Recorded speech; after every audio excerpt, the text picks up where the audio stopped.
This is really a chance, hopefully, for all of us to learn together about a great opportunity for us to be able to do some rapid point of care testing in our schools. And so welcome your questions. We ask that you put your questions in the chat today, and we will take questions at the end. I think it'll be helpful for you to hear the entire presentation and kind of know the broader overview of this, the test and how it can be administered and some of the protocols that need to be in place in order to administer it on site. And then we'll see what questions emerge at that point. And we'll just be glad to get as much information to you today as we can so that you can decide if this is the right opportunity for you and your school or district. To kick things off, I'd just like to start with some introductions. So I've introduced myself, and if my colleagues wouldn't mind if they could take themselves off of mute and if they can, turn on their cameras just so that people can get to see you and hear from you. And so I'll start with my colleague, Lauren Wu. Hi, everyone. My name is Lauren Wu. I'm the Director of the Office of Strategic Transformation here at the department. Happy to be here today. Thanks, Lauren. And now if we turn it over to our partners from DPH, starting with Dr. Madoff, and then if people can just unmute themselves and introduce themselves as you see yourselves listed here. Hi, everybody. My name is Larry Madoff. I'm the Medical Director for the Bureau of Infectious Disease and Lab Sciences here at DPH. And it's been a pleasure to work with Russell and other colleagues at DESE in formulating this program going forward. So I look forward to talking with you and your questions. Hi, everyone. My name is Kieran Molesky. I'm the Director for the DPH Office of Preparedness and Emergency Management. I'm looking forward to working with those of you who are going to be receiving these supplies. We'll put in place an ordering and a distribution process. Thank you.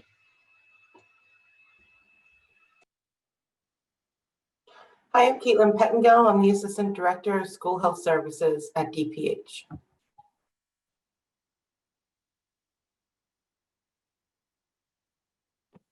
Hi there, I'm Pam Waxmonsky, Clinical Laboratory Program Manager at DPH. Our program handles the federal CLIO program with the state agency for that, and we also handle related licensure.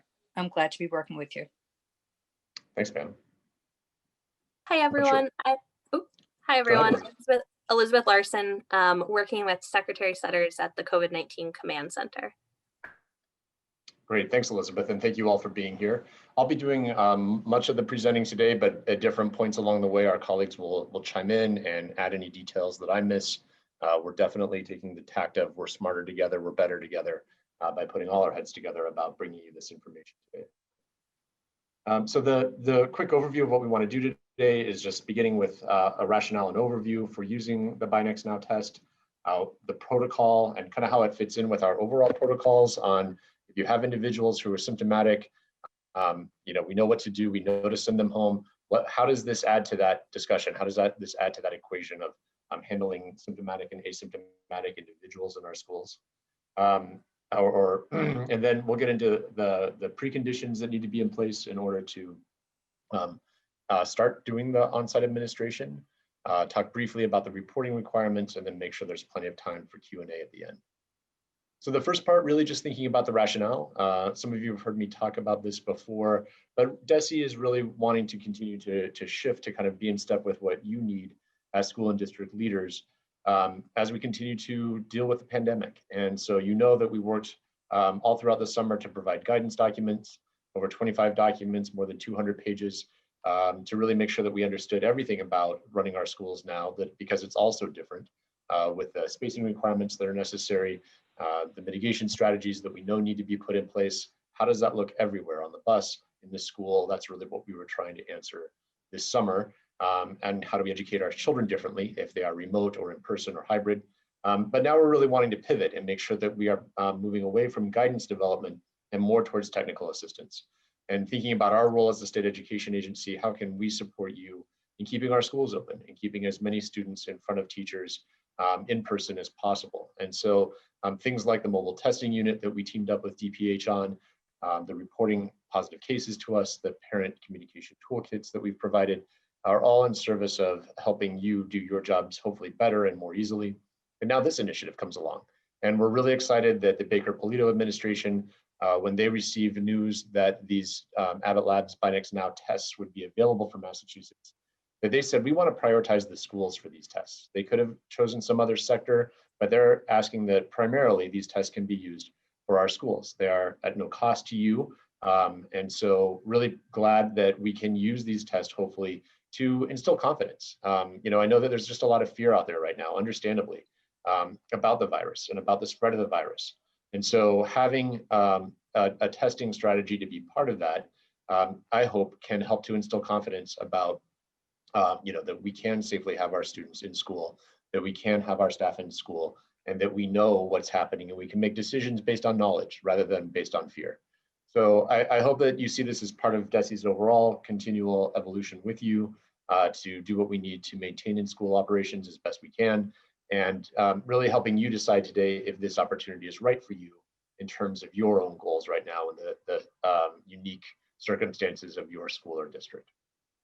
So with that in mind, I'd like to just begin with kind of an overview of what the BinaxNOW test is and how it works. And I'll start here, but Dr. Madoff will chime in and give some more details. And so I think it's important to note that at this time, we are, for phase 1, we are planning that we will use the test for symptomatic individuals, not for asymptomatic individuals right now.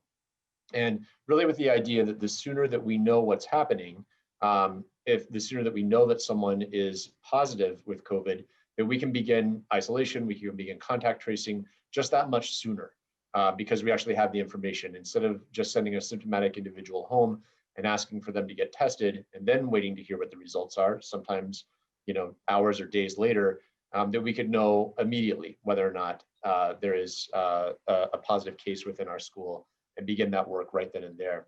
I also think, you know, that one of my hats is being the state special education director. And I think about how this could be used in places where we have high need students in person and students who aren't able to communicate their symptoms quite as well. And really want to make sure that we are using every effort to maintain in-person services for high need students. And so thinking about the ways that this could be used just to know whether or not a symptomatic individual who's perhaps less verbal, we can find out more easily what, you know, how to handle those symptoms in our schools.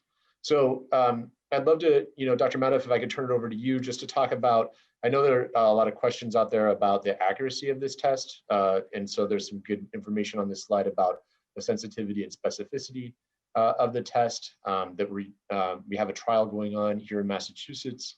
And then just sort of, you know, talking our participants here through the administration and what it looks like, just to begin to get that mental picture of what does it actually look like to have on-site administration of this rapid test in our schools. Thanks, Russell. I'll just talk for a minute or two, just to quickly mention the types of testing that are available for COVID-19. We're probably most all familiar with the PCR tests that are the most widely done. There have been over 6 million of them done in Massachusetts so far. And this is a test that is the most sensitive and most specific. We call it the gold standard. And it detects the nucleic acids, the RNA from this virus. There are 2 other classes of tests. There's an antibody test, which we won't talk about today, that looks for the immune response in an individual to the virus. And the third category are antigen tests. And this BinaxNOW falls into the antigen test category. And these tests are somewhat less sensitive and probably less specific because they look for the protein coding of the virus. And it requires more of the virus to be present to be detected. And there's a risk of cross-reactivity from other items, other chemicals that can be in the nose or in the environment. So although the Abbott company did some preliminary testing on this, we still don't know everything we need to know about this test. And we at the state are currently running a large trial at Lawrence General Hospital where we're looking to compare head-to-head the Binax test with the molecular test. And so in coming days even, we'll know a lot more about this as we move forward. But we have reason to think that the Binax test, when it's positive in a symptomatic individual, is helpful. And it gives us useful information right away. And we know that when people are aware of their test result, aware that they have COVID, they act differently, and they know to isolate themselves, they know to go home, and they know to be away from others. And so that's why we think this test can play a role. It is a point of care test, meaning it can be done right where the patient is. Doesn't need to be sent to a laboratory. I've done this test myself. I'm have a little show and tell here. This is what the card looks like. This is an actual Binax test. It comes in a little foil envelope. You open it up, and this is what it looks like inside. It's cardboard. And what basically happens is you take a swab that looks like a Q-tip. It's a foam applicator, actually, but you roll it around the inside of each nostril, 3 times around the inside of each nostril. You take that swab directly from the patient. You put it in under the inside of this card through this little hole and up here into the card. You roll it 3 times and you close the card. Actually, I didn't mention you put 6 drops of a liquid onto the card prior to doing this. You close the card and then you wait for 15 minutes. You use a stopwatch or a timer, and you wait for exactly 15 minutes. And if the patient is positive, a line appears. So it's pretty simple. It does not require a great deal of technical expertise, and it can be done by health professionals, certainly, at the point of care, and that's its intended use. The test is read and reported, and we'll go into more guidance on that. I want to say that we have not worked out every detail, and we're going to give a higher level overview today. So just be patient as we and Russell walk through this. I'll stop there, Russell. Thank you. Thanks, Dr. Madoff. That was really useful, and I appreciated the show and tell aspect of what you did, because I think it helps to demystify what we're talking about and make very concrete what this will be like to use. So thanks very much. Moving on to the where we are right now with our rollout then. So like Dr. Madoff said, this is phase 1, and there are details that we will work together with you on to finalize our plans for this. And in fact, some of the feedback that we'll get from you today, and certainly feel free to email me afterwards, or Lauren Wu, my colleagues, that we can hear more of your feedback will actually help us as we further develop phase 1. I think we have a lot of the details in place, but there are still some more, like Dr. Madoff said, that we will use in order to roll out phase 1, but then also use phase 1 to develop an even broader, ultimate, additional phases of this, particularly as we get the results from the Lawrence Memorial Study, and just know how else we can use this test in the future. So a reminder that the test kits are provided at no cost. But it is important to note that as a former superintendent, nothing's truly free. And so there will be, there are responsibilities and requirements for staff associated with that, there is a cost associated with it in terms of the time and the resources that you would have to devote to using this test. And it's why we want to make sure that you hear this today and decide whether or not continuing with phase 1 is right for you and your school or district. So it's voluntary, and like I said, this will help us sort of determine how we use the test in future phases of the rollout as well. So thinking about, I really appreciate how much you've really paid attention to our guidance around the protocols to use when you have staff or students who are showing symptoms, who test positive. And I think that we're all kind of getting used to those as sort of standard operating procedures, that we know what to do to send people home, and who needs to be sent home, and who needs to isolate, or who needs to quarantine, and how many days. What we want to do now is just sort of fold in how would the BinaxNOW test be part of that process. And so a lot of what we'll talk about right now, I think, is pretty familiar to you, with the idea that anybody who tests positive on any COVID test needs to be, if you test positive, you need to be treated as positive on this, if you're with this test. And so following all the standard protocols that we know, of going home, of taking care of yourself, But anybody who tests negative with the BinaxNOW test should also go home if they have symptoms consistent with COVID. And we would want them to have a subsequent PCR test to confirm this initial test as well. And so it's just going to be thinking about that and then following all the other, the days that need to be played out in between if you, again, have that positive PCR test or not. But just moving on, and then, Dr. Madoff certainly chime in with anything that I've missed. But we have differentiated what it means to have symptoms consistent with COVID versus minimal symptoms. And so symptoms consistent with COVID, obviously the individual goes home. If you have minimal symptoms, we are thinking that this test could be used to figure out if those minimal symptoms lead us to an understanding that the individual does have COVID, or if they test negative, they might be able to return to class. And I very purposely put the word may in italics because that will be a local decision. That's your decision. You're not required to send the individual back to class, but it could be a decision that you make. And let me play out this scenario. I've had calls with special ed leaders and superintendents throughout the summer and fall about students with chronic conditions, students who have kind of intermittent vomiting that occurs because of other health conditions. And I've received some real concern about, how are we ever going to know whether or not kind of a chronic health condition that is synonymous with a COVID symptom, whether or not it's COVID or if it's just that ongoing medical issue that the student has. So that might be the case where the student with, frequent headaches, frequent fatigue, other symptoms that, again, are very well known to the student, that student testing positive, that student testing negative, it could be helpful to know that that is part of that student's typical profile and not COVID, and the student could indeed go back to class. But this decision about a negative result on the BinaxNOW test and what it means for the student returning to class really would be your decision, and not something that we would in any way micromanage with you. But Dr. Madoff, you're obviously much more expert in this topic of protocols and symptoms and positive tests. So anything more that you'd want to add beyond what I said? No, I think you've outlined it well, Russell. I mean, these are the use cases that we see currently. And as you mentioned, this is something we're going to continuously evaluate. Great. Thanks very much.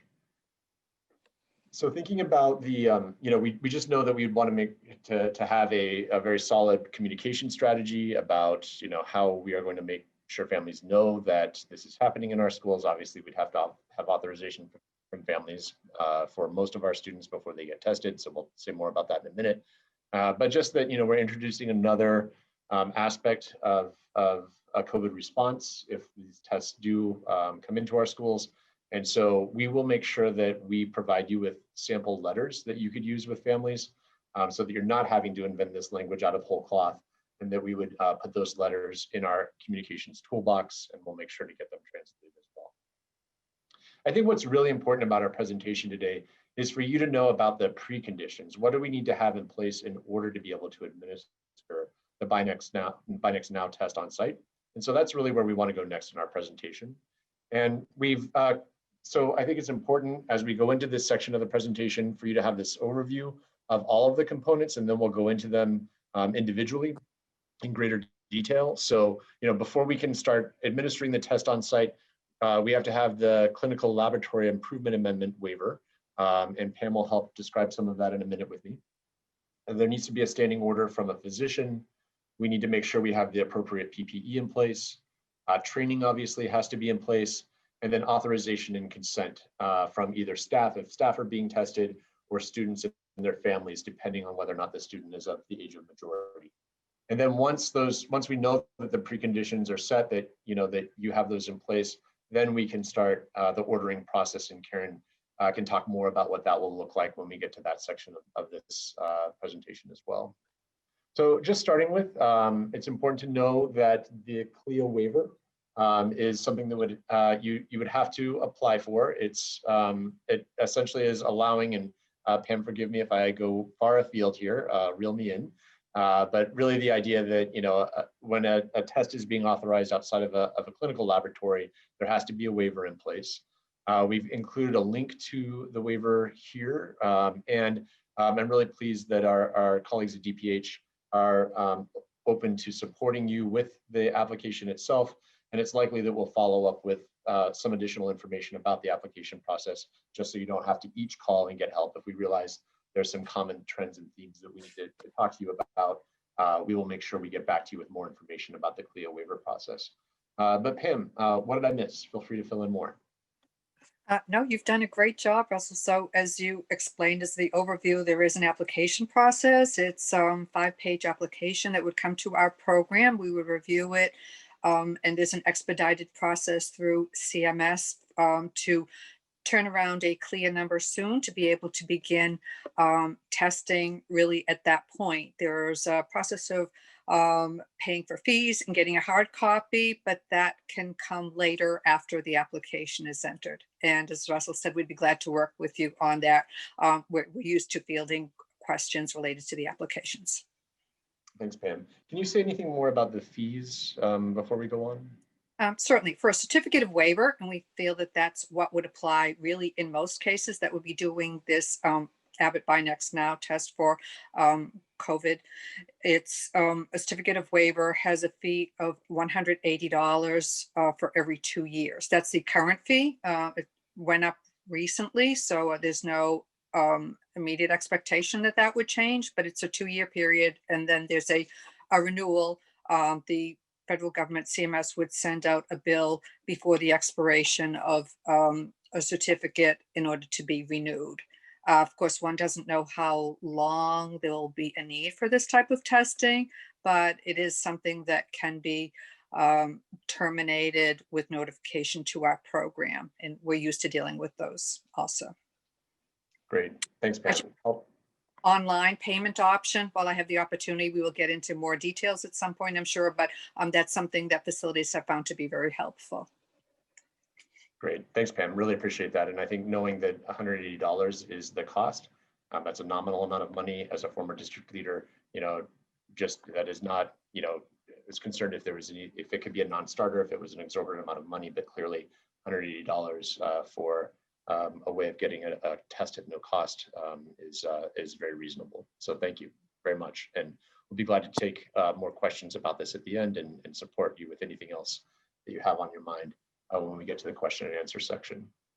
The other important thing that you need to know is that there needs to be a standing order from a physician in order to be able to administer the test on site.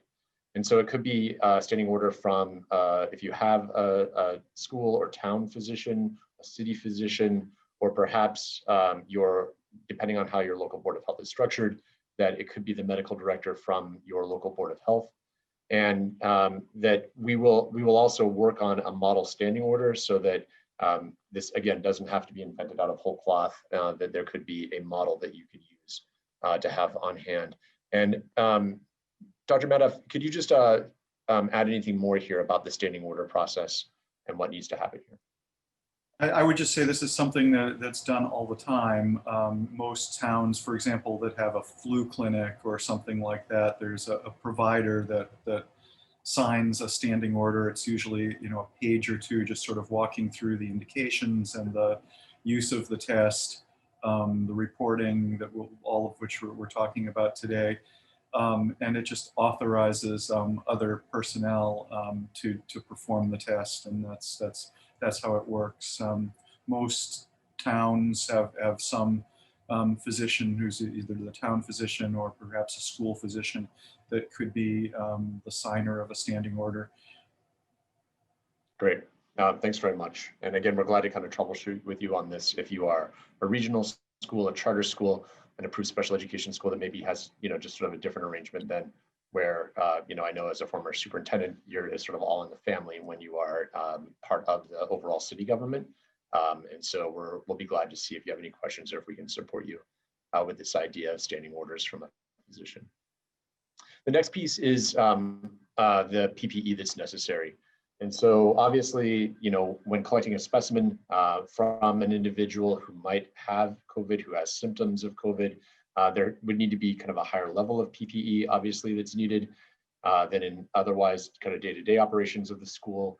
And so we've listed them here. I won't go through them, but you can see that these are the types of things that in many cases you have on site anyway, but I'm sure we'll raise questions about burn rate, that, you know, the extent to which you will then go through these types of PPE would then be accelerated if you're using this test. And keep in mind that we don't have additional funding to support this. And so thinking about your ability to absorb the additional cost of the PPE in order to administer this test would be something that you would, you know, want to think through and make sure that you are ready for when we ask if you want to confirm your participation. But again, Dr. Madoff, anything you want to add about PPE and what's sort of unique or different about this? No, these are the recommendations we would make for, you know, for caring for a child with suspected COVID in the school setting, and certainly performance of testing. You know, these are is a healthcare situation, and we would treat this as healthcare, and that's why these types of protection are recommended. Yeah, no, I appreciate that. And you know, nothing's easy, and especially with COVID, nothing's easy. And so I know that logistics are a challenge. And Dr. Madoff, you and I were talking ahead of time about this, you know, the test being performed in the isolation space, in the medical isolation space, most likely. And so not only just thinking about the PPE, but also then the logistics of, you know, this being performed in the medical isolation space. But anything more that you'd want to say about that? About where no, that's what we would recommend. Yeah, this should be performed in the each school is supposed to have an isolation space where a suspected COVID student or staff, by the way, and all of the things that we're saying apply equally to students and staff, would wait and would have the test performed. I think that was the only question, right, Russell? Yes, exactly. Yeah, no, thank you. It's just, and again, we want to make sure that our schools and districts that are signing on for this just really are beginning to think through all the logistics that go with it. So I think that's an important piece to add. So thank you very much. The next piece is just the training. And so, you know, as Dr. Madoff mentioned, the process is actually pretty straightforward. And so the training needs are not complex or elaborate, which is good news. And there are, so anyone who would be administering the test would need to have training ahead of time, obviously. And there are some good resources that Abbott Labs has made available for that. And I'm very pleased that, you know, Caitlin and Karen and others from DPH are working with us on other training options that could become available. And so again, as you're thinking about signing up, just knowing that this is where we are right now with training, and there could be future opportunities for additional types of training in the near future as well, and we are actively investigating what those options could be. One of the final pieces is just obviously authorization and consent, and you know, that I think there are kind of three different versions, like we have down here at the bottom of this slide, that there would need to be consent for students who can't consent for themselves, so students who are in the age of minority, students who are the age of majority and can consent for themselves, and then for faculty and staff.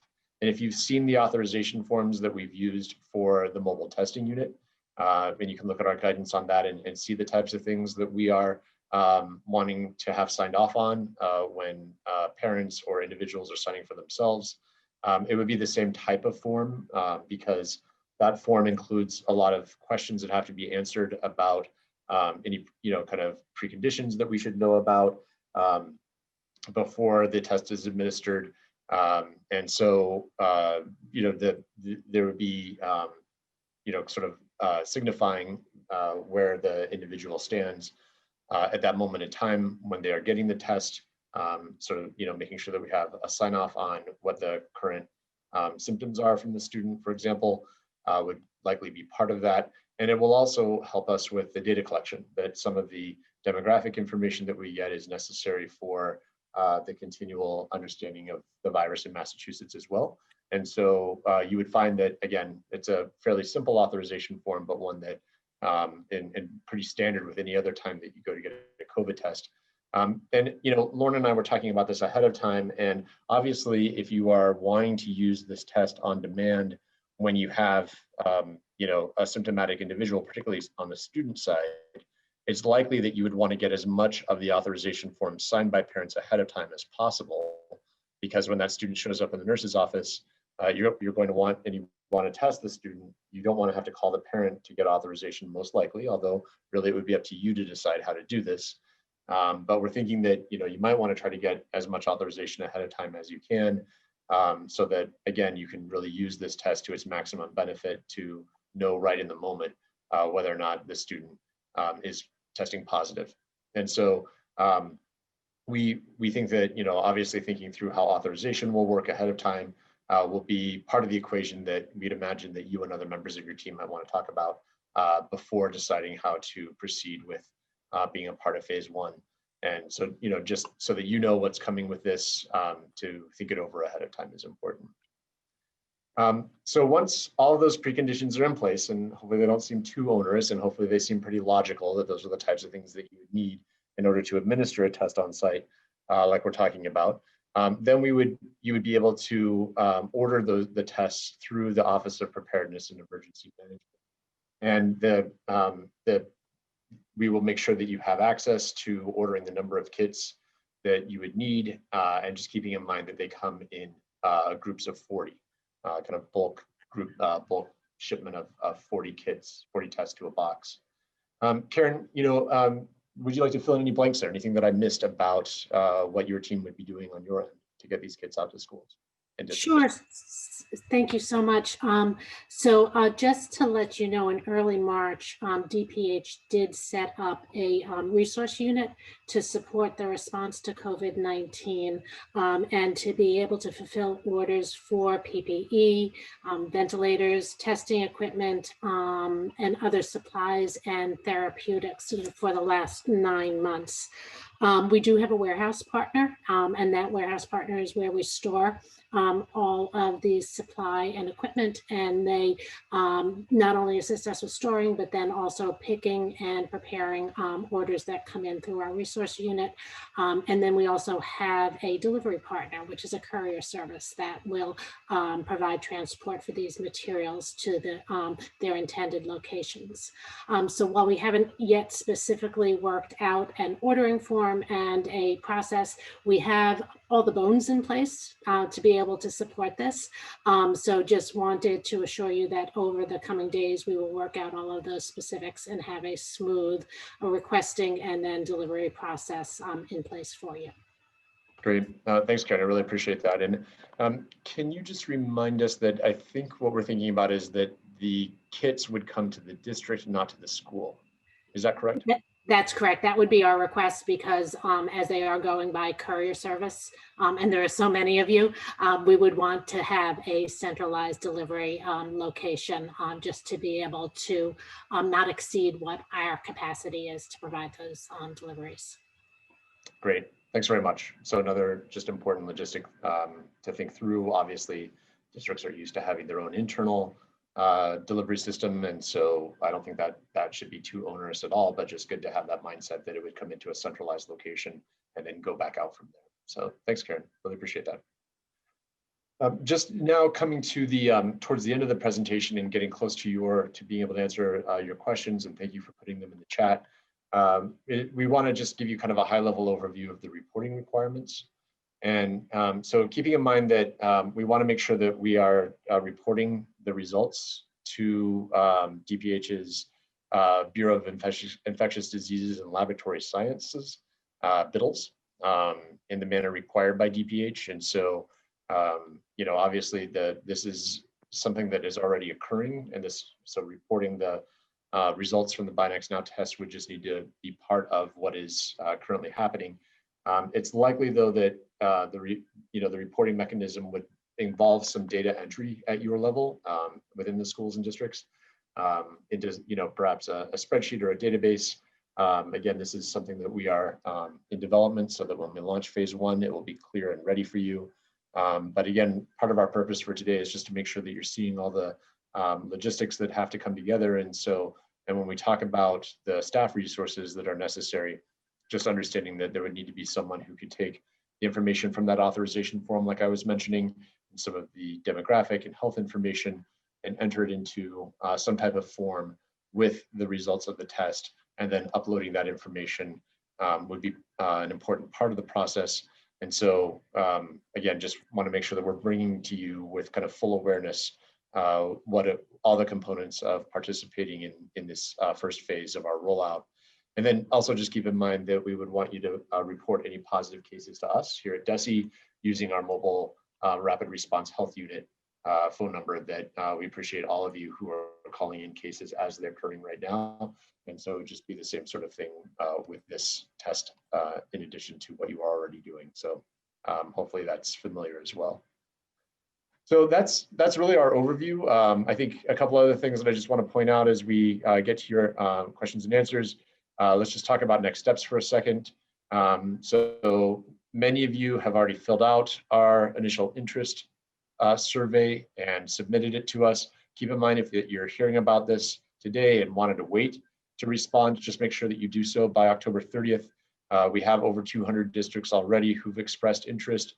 But we think that the information that we're sharing today, some districts we hope and schools will remain interested and want to stay with us, and others might say, not just yet. We're not ready to take on all the logistics that Russell and others have talked about today.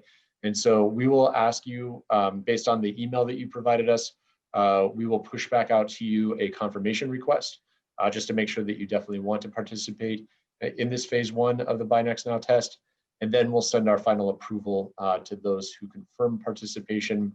And there is the chance that we might have to decide that depending on the volume of districts, we really want to be able to take everyone who is interested at this time to the best of our ability. But if we do need to narrow down our criteria in any way, we'll make sure that there's transparency around that you know why we had to choose to limit participation in any way. But I really appreciate that when I've spoken with our colleagues in the Department of Public Health, they've said, we really want to use this well. We want to get this going. We want our schools to be able to have this information to confidently remain open at this time. So, just good for you to know that, show us your initial response. We'll come back to you with a request for confirmation and then let you know that you are approved so that we can get that support process for getting the prerequisites in place going as quickly as we can.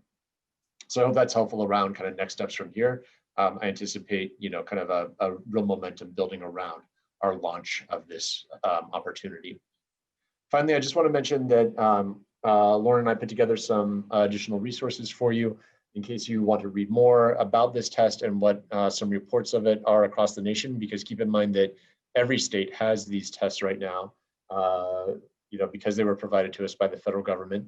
And the types of information that we're getting back, as you can see from these reports from other parts of the country, do show promise. And I know that, when I even brought this up last week with different leaders, they said, antigen tests, are those really effective? Because I think that, there's been obviously different media about antigen tests overall, but this is a unique antigen test. And so when we talk about antigen tests, let's make sure that we are talking about this specific test and the results that we're seeing elsewhere in the nation, the results that we know came from the FDA to approve it, and then also what we are going to learn from our own trial here in Massachusetts. So there's, I think, sort of a, I know that in having worked so closely with our colleagues at DPH and Health and Human Services, we wouldn't be bringing this to you if we didn't feel like it could be very useful, sensitive, and accurate for your settings as well. So, and we are being conservative in using it right now only with symptomatic individuals. And ultimately, it's possible that we would look at using it with asymptomatic individuals, but frankly, only when the data and the science tell us that we can do so. So again, we hope that you find these additional resources useful. It might be something good to point to other members of your team who might have questions about this test to know that there's this type of information out there right now. So with that in mind, really glad to move now to questions and answers. And Lauren, I appreciate seeing what's in the chat. We might not be able to get to everything today, but we want to try to answer as many of your questions about what we've presented today as we can. So Lauren, turning it over to you. Yep. So we had a lot of great questions come in through the chat, Russell. One of the biggest ones was around identifying or clarifying who is actually eligible, excuse me, to participate in phase 1. And so if you could just review that for the group. Thanks, Lauren. So we really want to make sure that we're using this test in situations where schools are serving students in person. So particularly schools that are fully in person, hybrid, or serving students who are high needs, and including students with disabilities. So some districts are remote for most all students, but they do have high needs students in, and particularly students with disabilities. And so really starting with where you're at to try to, again, give you that information about the students who you have coming into your buildings, the staff who you have coming into your buildings. I think we'd be open to other situations. And so you could certainly pitch those to us. So for example, if you are soon going to have more students in person, or if you think that this could help you get more students in person and you don't have them right now, but you will soon, or you could soon, we'd love to talk to you about that. So Lauren, I really appreciate that question, because I want to make sure we have kind of broad thinking about how this test can be used to instill confidence about in-person instruction, whether you currently have students or perhaps if you will soon have students, and this helps you get there. Great. There were also a few questions that came up, Russell, about who should actually be performing the test, and if we could elaborate on what we mean by health professional. It's a great question. And so certainly health professionals can include school nurses, and including kind of all types of providers of school nursing services. So LPNs, RNs. I know Dr. Madoff, when we've talked about this, you've said does not have to be kind of the most highly trained nurse providing this. It really could be someone like an LPN. But Dr. Madoff, would you like to add anything more there about the qualifications of healthcare provider or healthcare professional? Sure, and Pam, if you're still on, you may want to comment on this as well. It needs to be done by someone who's trained, a trained personnel, trained professional who can perform and interpret the test. And what we think is the most likely scenario would be a school nurse performing this. We don't have complete clarity on what other personnel are eligible to do this at this point. Pam, do you have anything to add to that? So thank you. Hopefully you can hear me. As far as CLIO goes for regulations, for a certificate of waiver, and that's what we expect will apply to most of the schools, there are no formal requirements for credentials, experience, but it is very important, as Dr. Madoff said, that it be staff that are trained. Whoever's in that role needs to be trained. And a key point with what is considered a CLIO Waiver test under this emergency use authorization is that manufacturer's instructions be followed. So someone that would be appropriate to ensure that they can understand the instructions and would be able to show other people involved in the training to reinforce that importance, because if there's deviation from what the FDA has approved, it's then considered a higher level of testing. Along with that would bring additional requirements, but that would be the key thing: following manufacturer's instructions clearly and ensuring training, and agreed that there are many professionals that would be able to do that well. Great, thank you. Great. Pam, we're actually going to stick with you because there were a couple questions about the CLIO waiver in particular. And so one person asked that if the district already has a CLIO waiver, is there any additional forms or notifications required to amend the existing approval?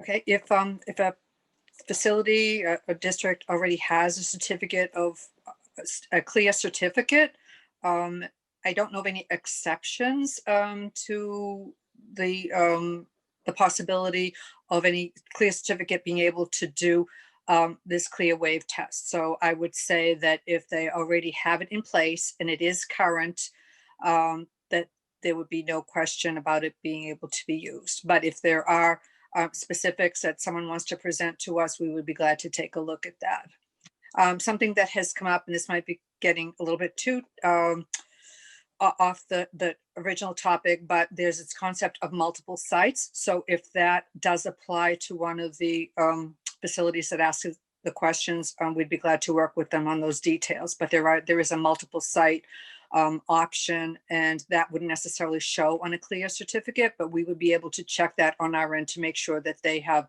what they need in place. And we have looked at who already has CLIO certificates that are identified by name as a school, and there are probably many others that may not come across with that word school. But if there is an active CLIO certificate of waiver or higher, they would be able to perform this test. That's it. Thank you. Russell, there are a lot of questions about the use cases and the protocols that we outlined, and when a PCR test is required. So I think it might be helpful if you could just quickly go through those 2 slides again Sure. with the group. Absolutely. And Lauren, you're possibly even like more expert in this than I am, and so feel free to chime in as well. And of course, Dr. Madoff too. But thinking about, sorry, let me just get there. There we go. So thinking about the individual who tests positive on this with the BinaxNOW test, and again, Lauren, Dr. Madoff chime in, they do not need to go get a PCR test. If you test positive, you have symptoms and you test positive on the Abbott Labs BinaxNOW test, you don't need to go get a PCR test. Let me just stop there and make sure that's accurate. No, Russell, we actually do think that people who test positive should have it confirmed by the PCR if they're symptomatic. That we are asking that be confirmed. Again, we're learning more about this test, and it may be that as we go forward, we'll be able to change that. But at our current guidance is that a positive antigen test needs to be confirmed. And frankly, if somebody has symptoms, and even if they have a negative antigen test, they should also get a PCR. The advantage of this test is to know right away if somebody is positive and be able to act accordingly. We know that people change their behavior if they know that they're likely to be positive for COVID, and that's what we think is important here. Oh, can I add one thing, Dr. Madoff, to that? So this is Elizabeth. I just think, so just to be very clear, for those who test positive on the Abbott Binax, they will be treated as a positive, although we still would like them confirmed via PCR. The data that we have now shows that they are far more likely than not to ultimately get a positive PCR as well. So, they would be sent home. Their parents should treat them as, a positive case and isolate to the extent possible from other members of the family and whatnot until that PCR test could be, could be done. But they are, we ultimately want that confirmed because there have been some cases of false positives, but, the vast majority ultimately go on to be confirmed via PCR. And, we'll continue to watch that data and keep folks up to date. But I just wanted to be clear that they're treated as a positive even while seeking a follow-up test. Good point. Thanks. I appreciate that very much. And so why don't we talk about this aspect then as well? And so why don't I not try to interpret our protocols and just go right to the main source? So Dr. Madoff, do you want to say anything more about when the individual has mild symptoms? Yeah, so there are a lot of situations, so when an individual has symptoms of COVID, we want them to go home and not be in school. And the guidance that you've gotten from DESE is really clear on what those symptoms that satisfy these criteria are. But there are some students that we know and staff who, and by the way, somebody asked in the chat, all of these considerations apply to both students and staff who can be tested using this test. There are people who have minimal symptoms. I might have an allergy. I have an isolated headache. I have fatigue. I have abdominal pain. There are some, I just don't feel well, but I don't know what it is, but I don't have a fever. In these situations, the probability of COVID is low enough that this test can be useful in ruling out COVID, essentially. And that's an important use case. So these are kids who wouldn't normally, who might not normally be sent home. And this is where we see this perhaps being most useful. And I know that school health professionals see these situations all the time. And so in this setting where somebody has minimal questionable symptoms and a COVID, the Binax test is negative, and given the FDA guidance that we have about the sensitivity and specificity of this test, that in those situations we think that that's adequate to allow a student or staff member to return to the classroom. Again, this is subject to your own local authority and guidance, but in our thinking, we think this could be a useful scenario for using this test. Some of those kids may want to see their healthcare provider and get a test, or have their healthcare provider tell them that something else is wrong, or that nothing else is wrong. And certainly we would hope that kids who have symptoms are referred to their healthcare providers. But that's the scenario we see here. Those kids don't necessarily need to have a follow-up PCR, and we can watch them. Of course, if they do develop full-blown symptoms of COVID, then they should act accordingly and see their provider and get tested. Great, thanks very much. Great. There have been lots of questions about if there are special disposal requirements for this test. Dr. Madoff, I don't know if you have information about that. Yes, so the disposal of the test is considered biological waste. It needs to be disposed of as a biohazard. You know, similar to you know, blood-stained bandages, other items that are considered biohazard. So the test and the material do need to be disposed of as in that fashion. Great. The next question is about the physician's order for the test. If a school district has a pediatrician as a school physician, are they able to write a standing order for adult staff? Yes, I believe any physician, any licensed physician can sign a standing order. Great. And then Russell, could you review the training and where folks would find information about the training? Absolutely. So again, the resources that are available right now include the videos, the modules, and the FAQ that can all be found at the link that's here. I think Lauren's been putting our PowerPoint into the chat during the presentation today so that you can easily access it and then go to this link and begin to look at the training materials that Abbott Labs has made available. And like I said earlier, we are continuing to work with Caitlin and her team and others at DPH around additional training opportunities that we might be able to bring online soon. Great. There was one question, Russell, that came up about how this testing may interfere or not with the rapid mobile testing unit, and if we have any information about that. It's a good question. So I think it's important to keep in mind how each of these testing options can be used. And so the mobile testing unit right now is meant for asymptomatic individuals. So if keeping in mind that if we have, you know, a couple of cases that begin to form in a school, and again, we have conditions that are written up in our description of the use of the mobile testing unit, that we ask an individual, a point of contact, to reach out to the to DPH, to the epidemiology hotline, and to be able to get approval, if necessary, for the mobile testing unit because of the likelihood of transmission within a building. When the testing unit comes on site, they are testing asymptomatic individuals using, and forgive me, Dr. Madoff, if I'm wrong here, but using a PCR test as part of the mobile testing unit.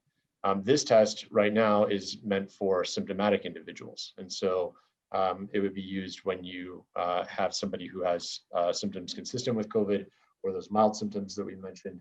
And, you know, it's possible that, you know, within one building, you could have multiple scenarios happening. You know, every day there are going to be students come to school.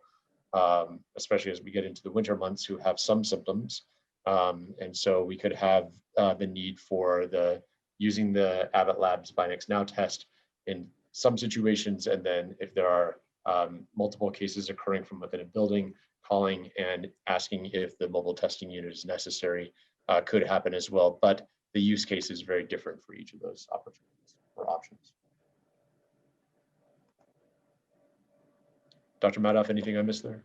No, exactly. You know, these are, again, when scenarios arise, say you had multiple students testing positive on the Binax who were symptomatic, this would be a situation to discuss with your school district, with the local board of health, and potentially with DPH to talk about mobile testing if that scenario arose. Great. Great. And then Russell, I think the last question for us is around just overall the preconditions that were described in this PowerPoint. Do they all need to be in place before a district is approved for phase 1? Can you just talk about the timeline of working through the preconditions and then being accepted into phase 1? Yeah, thanks, Lauren. And I know that when Lauren and I went to develop these slides, we talked a lot about these prerequisites, and we actually thought about this as being the order that we would want you to think about them. You know, that we would, and you could do these, you know, kind of in combination, but knowing that the CLIO waiver is a non-starter, we certainly can't have the tests be administered without the CLIO waiver. The standing order is also, you know, sort of a non-starter. You would have to have that in place. So we very purposely put those first because we felt like you need to get moving. You would need to have those in place. Whereas the PPE is, you're likely to already have a lot of that, if not all of it, and maybe you need to order more, but you're likely to have that in place. And the training, you know, you can begin to work with the materials right now and then look to see if we have more opportunities that come down the line. The authorization, I think it would be up to you to decide how much prior authorization you're trying to get, or authorization day of, you know, week of, however you might want to handle that as necessary. But we very deliberately put these in an order to maybe organize your thinking about how you would attack the preconditions. Lauren, anything you'd want to add there further about our thinking on that? Nope, I think you said it all. Great. Well, we really appreciate everyone being here with us today. Your questions are so helpful to us as we continue to refine our plans. And so like I mentioned, if you haven't already, please complete the survey link for indicating your interest by the end of this week, by Friday. We will follow up shortly to ask you to confirm your participation based on what you've heard here today. So you have some time to talk about it with your teams and decide if this is the right option for you at this time. And then once we receive that confirmation from you, we'll let you know that you're approved, and we'll begin the process of just, you know, like we said before, kind of helping you in different ways with these preconditions, answering your questions and getting more information to you about getting started. Our goal is to get this going as soon as we can. So, you know, as soon as we get districts that have confirmed their participation, been approved, gotten those preconditions in place, we want to get those tests out of Karen's warehouses and into your schools. And so we look forward to getting more information about that to you very soon. We sincerely appreciate your interest. Above all else, we sincerely appreciate all that you are doing to support students with instruction right now. Providing that in-person instruction we know is so valuable to our young learners, and we are grateful for all that you are doing every day to make that happen. So thanks for being here today, and we look forward to following up with you with more information for those of you who continue to be interested. And we just look forward to having good news for you about how we can use these tests to instill that confidence in our schools, that we are able to just, you know, provide the very best services that we can. So thank you again. Have a great rest of the day. Take good care.